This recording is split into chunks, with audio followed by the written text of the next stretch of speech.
Hujan gerimis turun membasahi hamparan kebun sawit yang luas di pinggiran desa. Angin malam berembus pelan, membuat pelepah-pelepah sawit saling bergesekan menimbulkan suara gemerisik panjang seperti bisikan manusia. Di kejauhan, suara burung malam terdengar bersahutan dari arah rawa hitam yang berada di belakang perkebunan. Malam itu suasana barak pekerja sawit terasa lebih sunyi dari biasanya. Supri duduk di teras rumah kayunya sambil mengisap rokok kretek yang tinggal separuh. Wajahnya tampak lelah sepulang bekerja dari kebun sejak pagi. Matanya sesekali memandang ke dalam rumah, tempat istrinya sedang menidurkan bayi mereka yang baru berusia 3 bulan. Itu bayi dari tadi nangis terus, Pri, kata istrinya pelan dari dalam. Supri masuk sambil tersenyum tipis. Bayi kecil mereka terus menangis sambil menggerakkan tangan mungilnya ke udara seperti ketakutan pada sesuatu yang tak terlihat. Mungkin masuk angin, gumam Supri. Ia menggendong bayinya perlahan. Anehnya, bayi itu malah semakin keras menangis sambil menatap ke arah jendela belakang rumah. Supri ikut menoleh. Di balik kaca jendela hanya ada gelap kebun sawit dan hujan tipis yang turun perlahan. Namun entah kenapa, bulu kuduknya mendadak meremang. Brak! Tiba-tiba suara benda jatuh terdengar dari dapur belakang. Istri Supri langsung terkejut. Ada apa itu? Supri mengambil senter lalu berjalan menuju dapur. Langkahnya pelan melewati lantai papan yang berderit. Saat senter dinyalakan, ia melihat panci dan beberapa sendok berserakan di lantai. Tak ada siapa-siapa.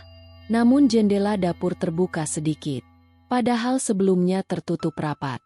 Supri segera menutupnya kembali lalu kembali ke kamar. Bayinya kini mulai tenang, tetapi masih menatap ke arah langit-langit rumah dengan mata membelalak. Besok kita panggil Pak Karto aja, ujar istrinya lirih. Aku takut sejak dengar cerita warga kemarin. Supri mengangguk pelan. Sudah seminggu terakhir kampung perkebunan itu memang sedang resah. Ada beberapa warga yang mengaku melihat sosok kepala perempuan melayang di atas pohon sawit saat malam hari. Bahkan kambing milik salah satu buruh ditemukan mati tanpa darah. Tapi Supri masih menganggap itu cuma cerita orang ketakutan. Sampai akhirnya malam itu berubah menjadi mimpi buruk. Sekitar pukul 2 dini hari, hujan turun semakin deras. Angin bertiup kencang mengguncang dinding rumah kayu mereka.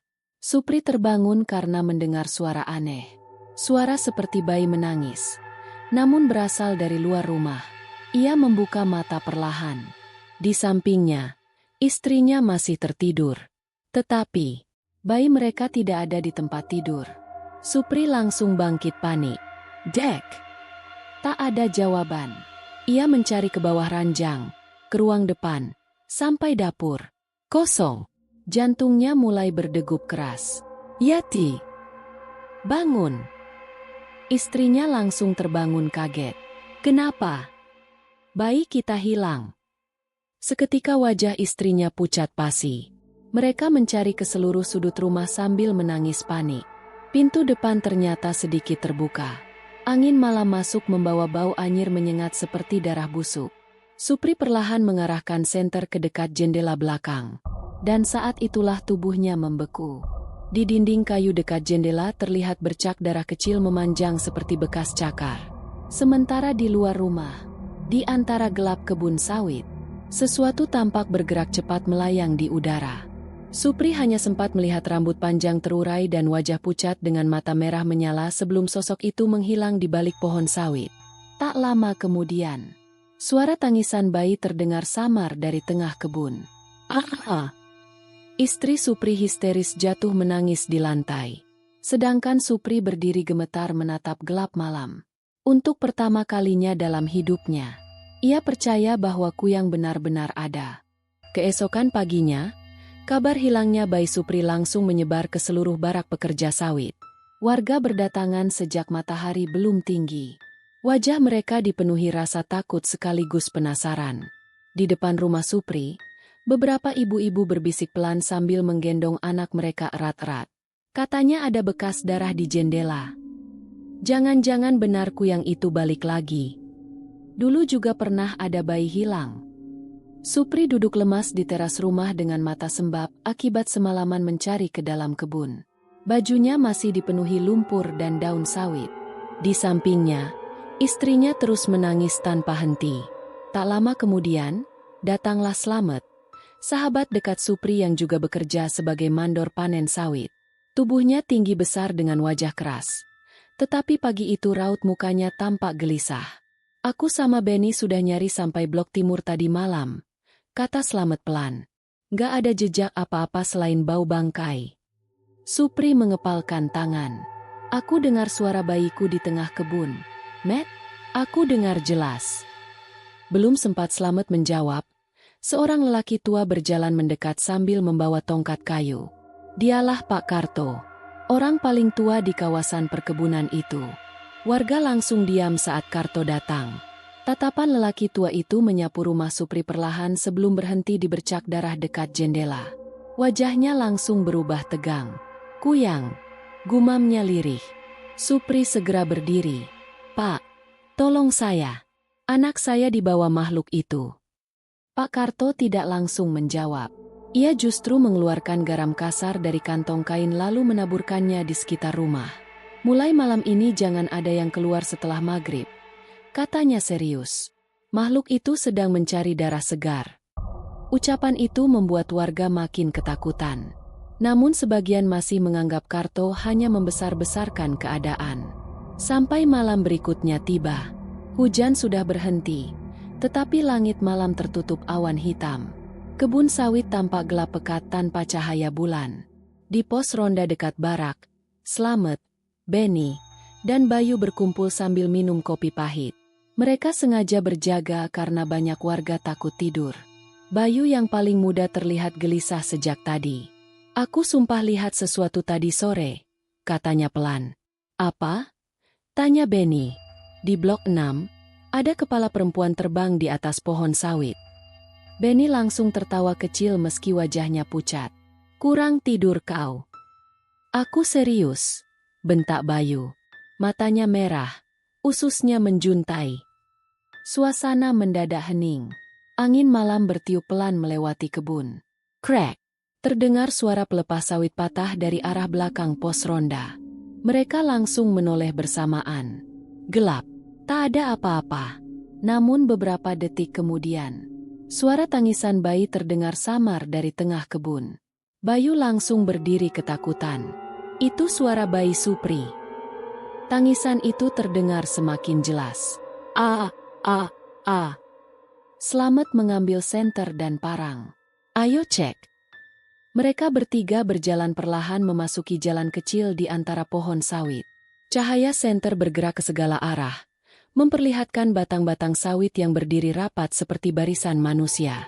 Semakin masuk ke dalam, suara tangisan semakin dekat. Benny mulai gemetar. Matt, perasaan aku nggak enak. Tiba-tiba, biur. Seekor biawak besar melompat dari semak membuat mereka kaget. Anjing! Teriak Bayu. Mereka bernapas lega sesaat. Namun ketika Slamet mengarahkan senter ke atas pohon sawit, tubuhnya langsung membeku. Di atas sana, ada sosok kepala perempuan melayang. Rambutnya panjang kusut. Matanya merah menyala. Isi perutnya menjuntai hitam sambil meneteskan darah segar. Makhluk itu tersenyum lebar memperlihatkan gigi hitam tajam. Hei! Bayu menjerit keras. Kuyang! Makhluk itu tiba-tiba melesat cepat di antara pohon sawit. Angin dingin langsung menerpa tubuh mereka. Benny terjatuh sambil membaca doa terbata-bata. Sedangkan Slamet hanya bisa berdiri gemetar menatap gelap kebun. Lalu dari kejauhan, terdengar suara bayi menangis sekali lagi. Namun kali ini, diiringi suara tawa perempuan tua yang menggema di seluruh kebun sawit. Sejak penampakan malam itu, suasana barak sawit berubah mencekam. Setelah maghrib, tak ada lagi warga yang berani keluar rumah.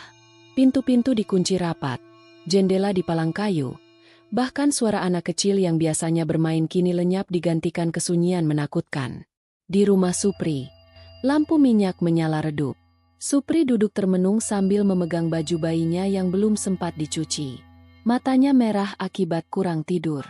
Sudah 2 hari anaknya hilang, tetapi belum ada tanda-tanda ditemukan. Slamet, Benny, dan Bayu datang malam itu untuk menemani. Aku masih nggak percaya lihat makhluk itu, ucap Benny lirih sambil menyeruput kopi panas. Mukanya kayak mayat busuk.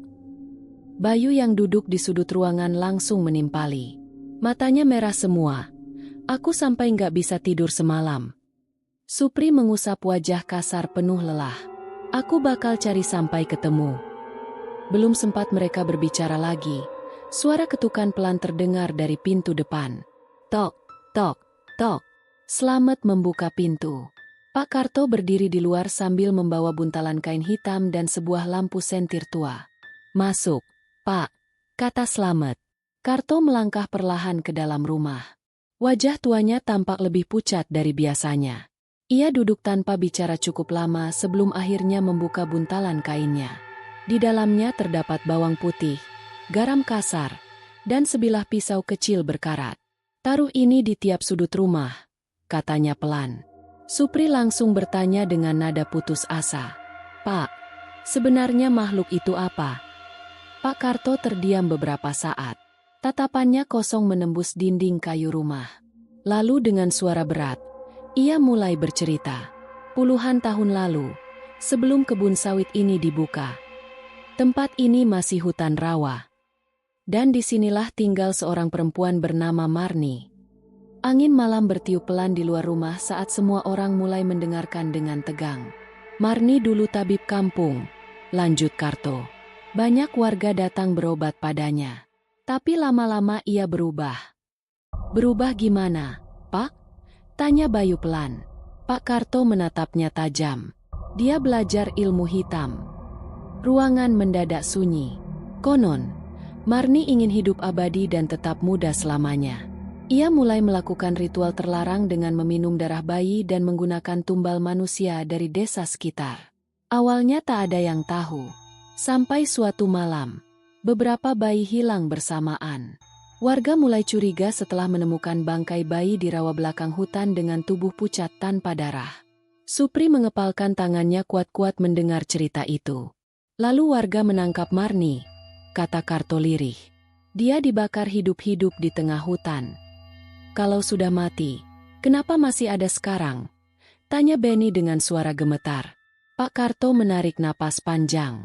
Karena sebelum mati, dia bersumpah. Lampu minyak tiba-tiba bergoyang pelan tertiup angin. Dengan suara berat dan pelan, Karto menirukan ucapan terakhir Marni. Darah keturunan kalian akan jadi milikku selamanya. Bayu langsung merinding. Kata orang, lanjut Karto. Arwah Marni berubah jadi kuyang. Ia terus mencari darah bayi agar ilmunya tetap hidup. Supri menunduk dengan mata berkaca-kaca. Itu berarti, anak saya. Belum selesai bicara. Brak.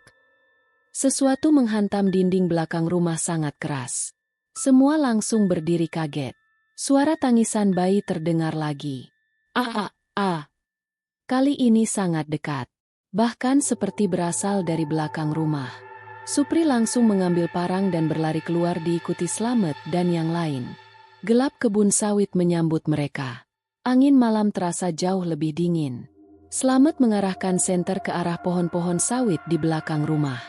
Awalnya tak ada apa-apa. Namun tiba-tiba, Bayu menunjuk ke atas dengan tangan gemetar. Itu! Mereka semua mendongak. Di atas pohon sawit paling tinggi, terlihat sosok perempuan melayang terbalik. Rambutnya menjuntai ke bawah. Matanya merah menyala. Mulutnya dipenuhi darah segar. Dan di tangannya, tergenggam kain bayi milik anak Supri. Hei! Makhluk itu tertawa lirih. Supri langsung berteriak marah sambil mengacungkan parang. Kembalikan anakku. Kuyang itu menatap Supri lama. Lalu perlahan, mulutnya terbuka lebar tidak wajar. Dan dari dalam tenggorokannya, terdengar suara tangisan bayi Supri. Malam itu menjadi malam paling mengerikan bagi Supri. Suara tangisan bayinya yang keluar dari mulut kuyang terus terngiang di kepalanya. Bahkan setelah makhluk itu menghilang di antara gelap pohon sawit, tubuh Supri masih gemetar menahan amarah dan ketakutan. Istrinya jatuh pingsan di depan rumah. Sedangkan warga yang mendengar keributan mulai berdatangan sambil membawa obor dan parang. Astagfirullah. Itu benar-benar Kuyang. Celaka kita kalau makhluk itu belum pergi. Bisik-bisik ketakutan terdengar di mana-mana. Namun Supri sudah tidak peduli lagi. Yang ada di pikirannya hanya satu. Menemukan anaknya. Keesokan sore, langit tampak mendung pekat. Angin bertiup pelan membawa aroma lumpur rawa dari belakang perkebunan. Di pos kecil dekat gudang sawit, Supri berkumpul bersama Slamet, Benny, Bayu, dan Pak Karto. Di atas meja kayu tua terdapat beberapa barang aneh. Garam kasar, bawang putih, kain merah, obor, dan parang panjang. Kita nggak bisa diam terus, kata Supri dengan suara serak. Kalau memang anakku masih hidup, aku bakal cari. Slamet mengangguk pelan. Aku ikut. Kalau dibiarkan, makhluk itu bakal ambil korban lain. Tambah Benny meski wajahnya tampak takut. Bayu sebenarnya ragu. Semalaman ia tak bisa tidur karena terus teringat wajah Kuyang itu. Namun rasa penasaran membuatnya tetap datang. Pak Karto menatap mereka satu persatu. Kalau kalian masuk ke dalam kebun malam ini, katanya pelan, jangan pernah terpancing suara tangisan bayi atau suara keluarga kalian. Maksudnya? Tanya Bayu. Kuyang suka menipu. Suasana langsung hening. Pak Karto lalu menyerahkan segenggam garam pada masing-masing dari mereka. Kalau makhluk itu mendekat, lempar ke wajahnya. Memangnya mempan? Tanya Benny. Setidaknya bisa memperlambat. Matahari mulai tenggelam di balik kebun sawit. Perburuan pun dimulai. Mereka berjalan memasuki blok paling belakang perkebunan dengan hanya mengandalkan cahaya senter dan obor kecil. Jalan tanah becek terasa licin setelah hujan beberapa hari terakhir. Pohon-pohon sawit berdiri rapat seperti lorong gelap tak berujung. Suara jangkrik dan burung malam bersahutan membuat suasana semakin menyeramkan. Supri berjalan paling depan sambil menggenggam parang erat. Aku pernah dengar suara bayi dari arah sini, katanya pelan. Mereka terus menyusuri jalan setapak sempit hingga akhirnya Bayu berhenti mendadak. Tunggu. Ada apa? Bisik Slamet. Bayu menyorotkan senter ke salah satu batang sawit. Semua langsung terdiam. Di pelepah sawit terlihat bercak darah segar memanjang ke bawah. Masih basah. Benny menelan ludah. Ini darah manusia. Belum sempat ada yang menjawab. Bruk. Sesuatu jatuh dari atas pohon tepat di depan mereka. Bayu menjerit kaget. Ternyata seekor ayam hitam. Namun tubuh ayam itu sudah terbuka. Kosong. Tak ada darah sedikit pun tersisa. Pak Karto yang ikut dari belakang langsung membaca doa pelan. Kita sudah dekat. Angin malam mendadak bertiup lebih dingin. Obor mereka bergerak liar tertiup angin. Lalu, suara tangisan bayi terdengar lagi. Kali ini sangat jelas. Dan berasal dari arah dalam kebun yang lebih gelap. Supri langsung berlari mengikuti suara itu. Pri! Jangan sendiri, teriak Slamet. Mereka semua mengejar Supri melewati deretan pohon sawit yang semakin rapat. Tanah mulai berubah menjadi lumpur rawa. Tangisan bayi terdengar semakin keras. Namun tiba-tiba, suara itu berhenti. Tinggi. Hanya ada suara napas mereka yang memburu. Slamet mengangkat senter perlahan ke arah depan. Dan saat itulah mereka melihatnya. Di antara pohon-pohon sawit, ada sosok perempuan berdiri membelakangi mereka. Rambutnya panjang menyentuh tanah. Tubuhnya kurus pucat memakai kain putih lusuh penuh bercak hitam. Pak, bisik Bayu gemetar. Itu manusia. Sosok itu perlahan menoleh. Mereka langsung membeku ketakutan. Karena perempuan itu tidak memiliki tubuh bagian bawah. Isi perut dan ususnya menggantung panjang hingga menyentuh lumpur. Matanya merah menyala. Mulutnya tersenyum lebar tidak wajar. Hei! Supri langsung berteriak marah. Mana anakku? Makhluk itu tertawa makin keras. Lalu dalam sekejap, brak! Tubuhnya melesat cepat ke atas pohon sawit. Begitu cepat hingga hanya terlihat bayangan hitam melintas. Bayu jatuh terduduk ketakutan. Benny membaca doa terbata-bata. Sementara Supri terus menyorotkan senter ke atas dengan napas memburu. Dan di antara pelepah sawit yang bergerak pelan, Terlihat dua mata merah sedang mengawasi mereka dari kegelapan. Malam semakin larut saat Supri dan yang lain kembali dari dalam kebun sawit. Wajah mereka pucat penuh lumpur. Napas masih memburu setelah bertemu langsung dengan Kuyang. Tak ada seorang pun banyak bicara sepanjang perjalanan pulang. Yang terdengar hanya suara langkah kaki dan gesekan pelepah sawit tertiup angin malam. Sesampainya di barak, suasana kampung pekerja sudah mencekam. Banyak warga berkumpul di depan rumah sambil membawa lampu minyak dan membaca doa pelan. Begitu melihat Supri dan rombongan kembali, beberapa warga langsung mendekat. "Ketemu, Pri.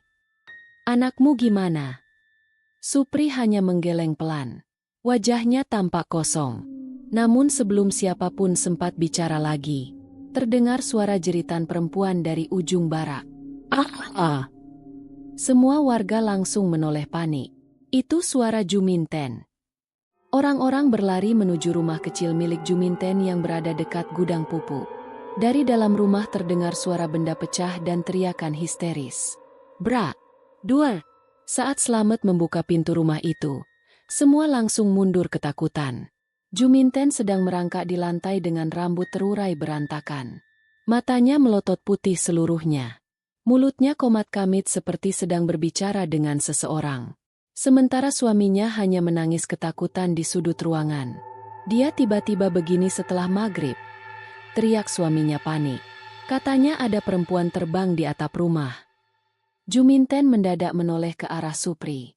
Gerakannya patah-patah seperti boneka rusak. Lalu ia tertawa. "Hei!" Namun suara tawanya bukan suara perempuan, melainkan suara tua parau menyeramkan. Pak Karto langsung masuk sambil membawa air doa. "Pegang dia."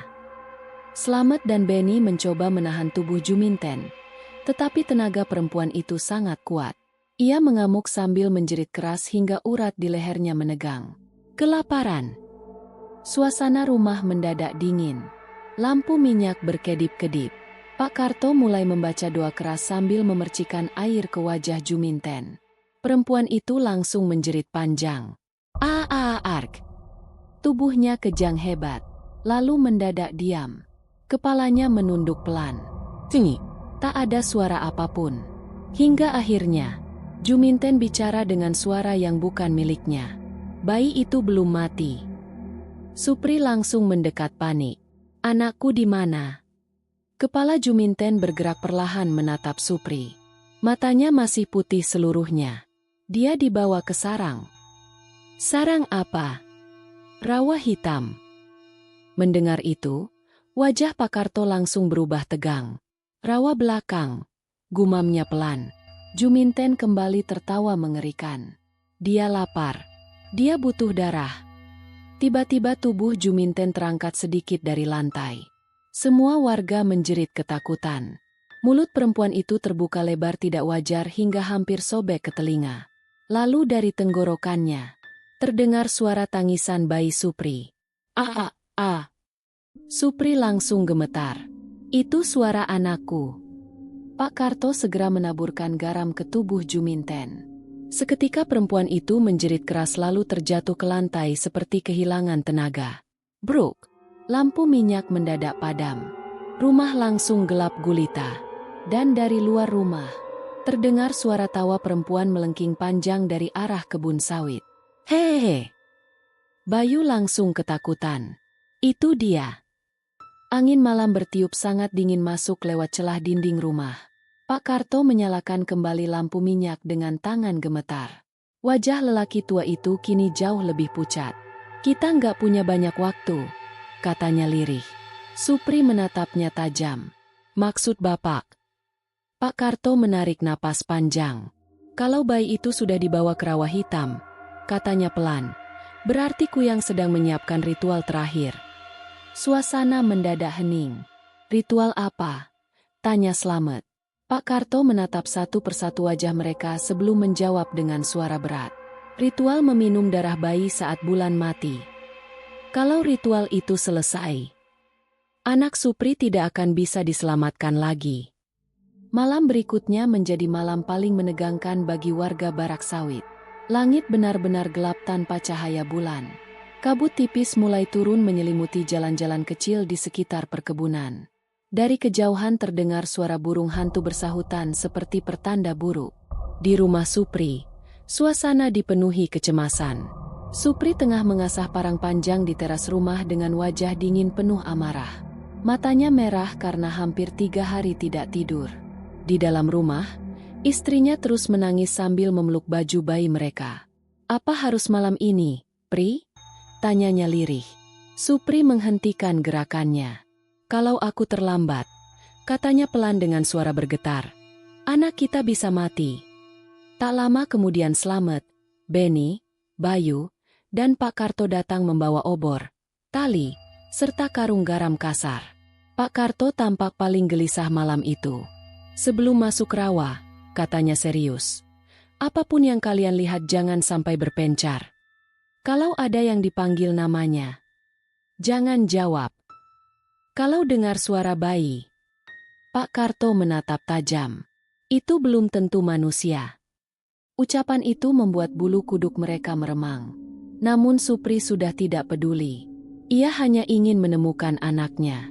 Mereka mulai berjalan menuju rawa hitam yang berada jauh di belakang blok paling tua perkebunan sawit. Semakin jauh melangkah, jalan makin sempit dan berlumpur. Pohon sawit berubah menjadi lebih tinggi dan rapat, membuat cahaya obor terasa seperti ditelan kegelapan. Bau busuk mulai tercium, campuran lumpur rawa dan sesuatu yang amis seperti darah. Bayu berjalan paling belakang sambil terus menoleh gelisah. "Aku nggak suka tempat ini," gumamnya. Tiba-tiba, cip, cip, cip. Terdengar suara langkah kaki kecil mengikuti mereka dari belakang. Bayu langsung menoleh cepat. Gelap, tak ada siapa-siapa.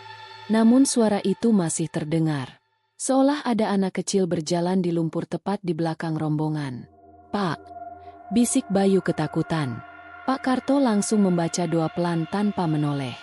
"Jangan lihat belakang terlalu lama." Kabut semakin tebal. Obor mulai sulit menerangi jalan. Lalu, suara tangisan bayi kembali terdengar. Kali ini sangat dekat. Supri langsung mempercepat langkahnya. "Itu anakku." "Pri, tunggu!" teriak Slamet. Mereka terus berjalan mengikuti suara itu hingga akhirnya tiba di sebuah rawa luas berair hitam pekat. Tempat itu terasa berbeda. Terlalu sunyi. Tak ada suara jangkrik. Tak ada suara burung malam. Hanya suara air rawa yang bergerak pelan. Kabut menggantung rendah di atas permukaan air. Dan di tengah rawa, terlihat sebuah pondok kayu tua berdiri miring hampir roboh. Dindingnya hitam lapuk dipenuhi lumut. "Atas nama Allah," gumam Beni sambil gemetar. Tangisan bayi terdengar jelas dari dalam pondok. Supri langsung berlari mendekat. Namun saat hampir tiba, brak! Pintu pondok terbuka sendiri dengan keras. Angin dingin langsung keluar dari dalam. Bau anyir menyengat memenuhi udara. Mereka masuk perlahan sambil menyorotkan senter. Dan seketika semuanya membeku. Di dalam pondok, bergantungan kain kafan tua penuh bercak darah. Tulang belulang kecil berserakan di lantai. Botol-botol berisi cairan merah memenuhi rak kayu lapuk. Di sudut ruangan terdapat ayunan bayi tua yang bergerak pelan sendiri. "Kriet, kriet!" Supri mendekat dengan napas memburu. Tangisan bayi berasal dari sana. Tangannya gemetar saat membuka kain penutup ayunan. Namun isi ayunan itu bukan bayinya, melainkan boneka bayi dari kain lusuh dengan kepala kambing busuk di atasnya. Bayu langsung muntah ketakutan. "Ya Allah!" Tiba-tiba, "Hei!" Suara tawa perempuan terdengar dari atas pondok. Mereka semua mendongak bersamaan. Dan di langit-langit kayu yang gelap, kuyang itu merayap terbalik seperti laba-laba. Rambut panjangnya menjuntai hampir menyentuh kepala mereka. Matanya merah menyala. Mulutnya dipenuhi darah segar. Namun yang membuat Supri nyaris kehilangan akal adalah suara bayi kecil yang terdengar menangis dari balik perut makhluk itu. "Itu anakku!" teriak Supri histeris. Kuyang itu tertawa semakin keras. Lalu perlahan membuka mulutnya lebar-lebar. Dan dari dalam mulutnya, Keluar tangan kecil bayi penuh darah. Ark! Bayu menjerit histeris saat melihat tangan bayi keluar dari mulut kuyang itu. Tubuhnya langsung lemas hingga jatuh terduduk di lantai pondok yang basah dan berlumpur. Sementara Supri nyaris kehilangan akal. Anakku! Dengan parang di tangan, Supri langsung menyerang makhluk itu. Tebasan parang menghantam tiang kayu saat kuyang melesat cepat ke langit-langit pondok. Brak! Kayu tua pecah berhamburan. Hei! Tawa kuyang menggema memenuhi pondok. Makhluk itu bergerak sangat cepat di antara kain-kain kafan yang tergantung, membuat cahaya senter mereka bergerak liar ke segala arah. Garam! Lempar garam! Teriak Pak Karto. Slamet segera melempar segenggam garam kasar ke arah kuyang. Sret! Makhluk itu menjerit keras saat garam mengenai wajahnya. Asap hitam keluar dari kulit pucatnya. Namun bukannya melemah. Kuyang itu justru mengamuk. Angin dingin berputar di dalam pondok. Kain-kain kafan beterbangan. Botol-botol kaca pecah satu persatu. Braa! Benny menutup kepala sambil membaca doa keras. Sedangkan Bayu hanya gemetar di sudut ruangan dengan wajah penuh ketakutan. Tiba-tiba, suara tangisan bayi terdengar lagi. Namun kali ini, berasal dari luar pondok. Supri langsung menoleh. Itu anakku. Tanpa berpikir panjang, ia berlari keluar pondok menuju rawa gelap. Pri! Jangan! Teriak Slamet. Mereka semua mengejar Supri keluar. Kabut di sekitar rawa kini semakin tebal. Tangisan bayi terdengar berpindah-pindah di antara pohon sawit dan semak rawa. Dek! Ayah di sini! Teriak Supri panik. Pak Karto mulai terlihat cemas. Dia sedang mempermainkan kita. Tiba-tiba, biur! Sesuatu bergerak cepat di permukaan rawa hitam. Bayu yang berjalan paling belakang langsung menoleh panik. Ada yang jalan di air. Slamet mengarahkan senter ke rawa. Awalnya tak terlihat apapun.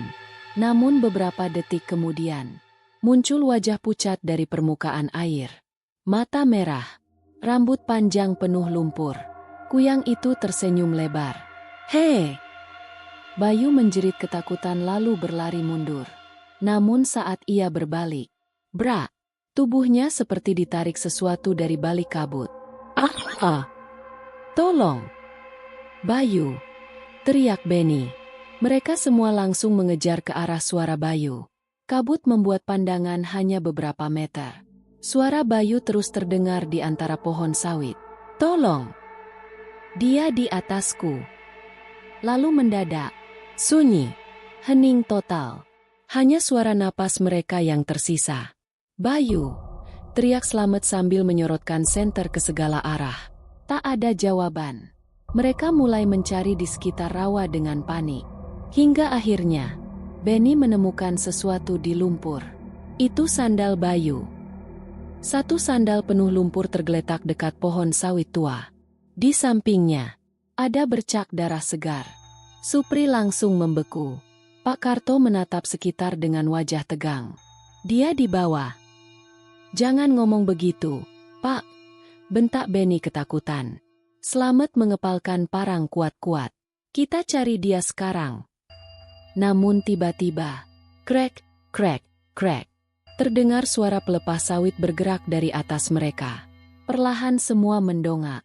Dan tubuh mereka langsung dingin seketika. Di atas pohon sawit, terlihat Bayu tergantung terbalik. Tubuhnya penuh darah. Matanya terbuka lebar kosong. Namun yang paling mengerikan, perutnya robek seperti dicabik sesuatu. Bayu masih hidup. Mulutnya bergerak pelan. Tolong. Benny langsung muntah melihatnya. Slamet berusaha memanjat pohon.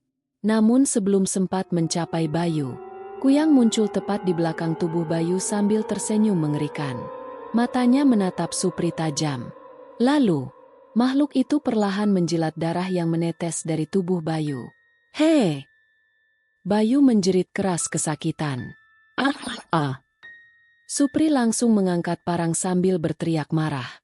Keluar kau setan! Tapi kuyang itu hanya tertawa. Kemudian dalam sekejap, makhluk itu terbang membawa tubuh Bayu masuk lebih dalam ke gelap kebun sawit, meninggalkan suara jeritan Bayu yang perlahan menghilang di antara kabut rawa hitam. Jeritan Bayu yang menghilang di tengah kabut membuat nyali mereka runtuh. Suasana rawa hitam berubah semakin menyeramkan. Angin malam bertiup kencang menggoyangkan pohon-pohon sawit hingga terdengar seperti suara orang menangis. Benny terduduk lemas di lumpur. "Kita bakal mati," gumamnya dengan wajah pucat. Namun Supri justru semakin nekat. Matanya merah penuh amarah. "Aku nggak akan pulang tanpa anakku." Slamet mengusap darah di parang panjangnya lalu mengangguk pelan. "Kita lanjut." Pak Karto tampak ragu. Tatapan lelaki tua itu terus menyapu gelap kebun di sekitar rawa. "Aku takut kita sudah masuk terlalu jauh," katanya lirih. "Tapi Bayu masih hidup," bentak Supri. Belum sempat Karto menjawab. Tangisan bayi terdengar lagi. Kali ini berasal dari arah utara rawa, tempat deretan pohon sawit tua berdiri lebih rapat dan gelap. Supri langsung berjalan cepat mengikuti suara itu. Mereka menembus lumpur dan semak belukar hingga akhirnya tiba di sebuah area aneh di tengah kebun. Tanah di sana menghitam seperti bekas terbakar. Udara terasa lebih dingin. Dan di tengah area itu, berdiri satu pohon sawit tua yang ukurannya jauh lebih besar dibanding pohon lain. Batangnya hitam penuh bekas goresan. Di sekelilingnya terdapat sesajen, kepala ayam busuk, kendi tanah liat, bunga layu, dan kain kafan kotor. Pak Karto langsung berhenti. "Ya Allah! Ada apa, Pak?" tanya Slamet. Wajah Karto menegang. "Ini tempat ritualnya." Tiba-tiba, "Kriet!" terdengar suara kayu terbuka dari balik akar pohon sawit besar itu. Mereka menyorotkan senter bersamaan. Dan baru sadar, di balik akar pohon terdapat lubang besar seperti pintu menuju ruang bawah tanah. Bau busuk menyengat keluar dari sana. Campuran darah, bangkai, dan tanah basah. Supri langsung turun lebih dulu tanpa berpikir panjang. "Pri!" teriak Slamet. Mereka mengikuti dari belakang menuruni lorong sempit penuh akar dan lumpur. Semakin ke dalam, udara makin pengap. Suara tangisan bayi semakin jelas. Lalu mereka tiba di sebuah ruangan bawah tanah yang luas dan gelap. Dan apa yang mereka lihat membuat tubuh mereka membeku. Di dalam ruangan itu terdapat puluhan botol berisi darah. Tulang belulang kecil tersusun di sudut ruangan. Beberapa kain bayi tergantung di dinding tanah. Sementara di tengah ruangan, ada dipan kayu tua dengan simbol aneh berlumuran darah hitam. Di atas dipan itulah, bayi Supri terbaring lemah sambil menangis pelan. "Anakku!" Supri langsung berlari mendekat. Namun sebelum sempat menyentuh bayinya, "Hei!" Suara tawa perempuan tua terdengar dari belakang. Mereka semua menoleh bersamaan.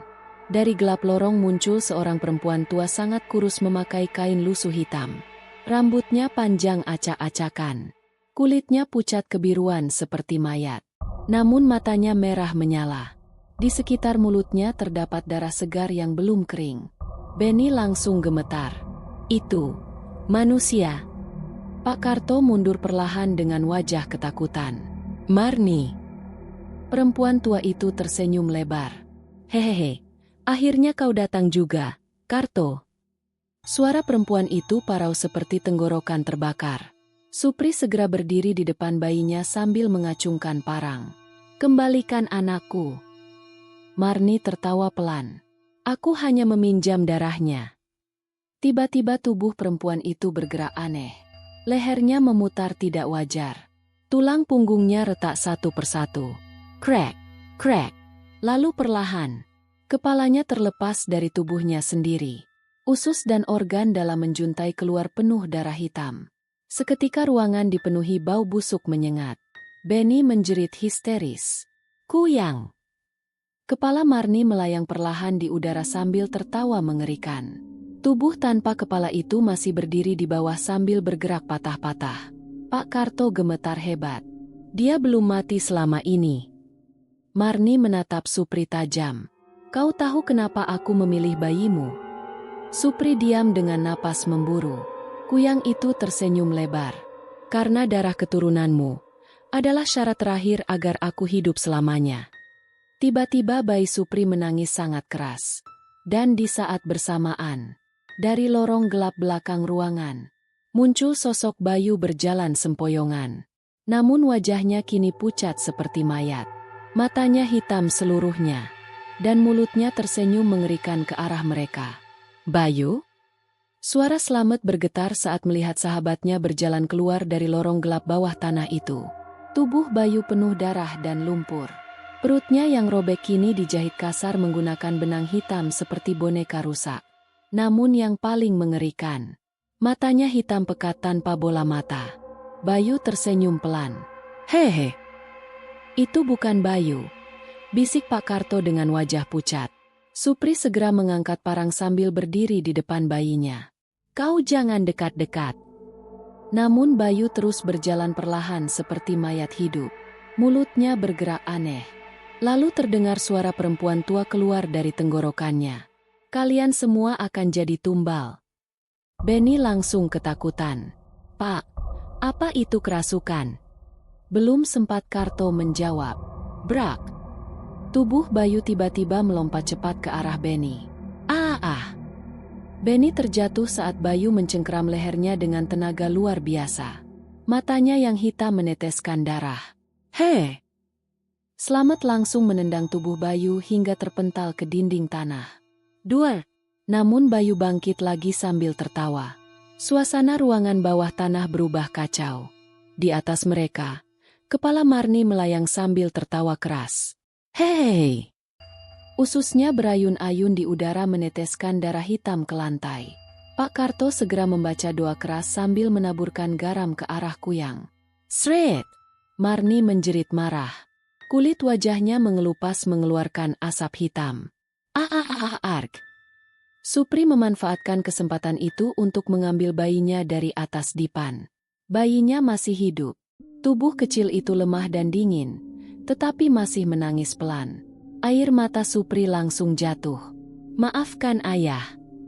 Namun saat ia hendak mundur, Bayu kembali menyerang. Brak! Tubuh Supri menghantam dinding tanah sambil tetap memeluk bayinya erat. Parangnya terlepas. Bayu kini bergerak seperti hewan liar. Mulutnya terbuka terlalu lebar hingga rahangnya retak. Hei, darah! Slamet segera menyerang menggunakan parang. Sabetan keras mengenai bahu Bayu. Ceras! Darah hitam menyembur keluar. Namun Bayu tidak menjerit.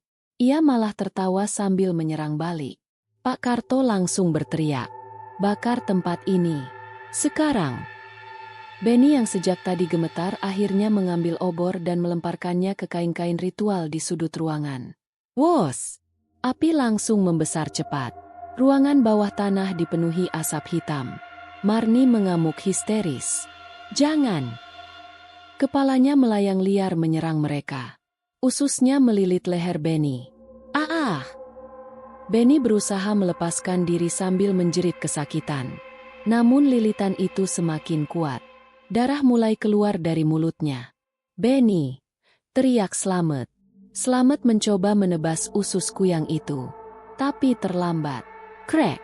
Leher Benny patah seketika. Tubuhnya jatuh ke lantai dengan mata terbuka lebar. Supri membeku sesaat melihat sahabatnya tewas mengenaskan. Namun api semakin membesar. Kayu-kayu tua mulai runtuh. Pak Karto menarik Supri.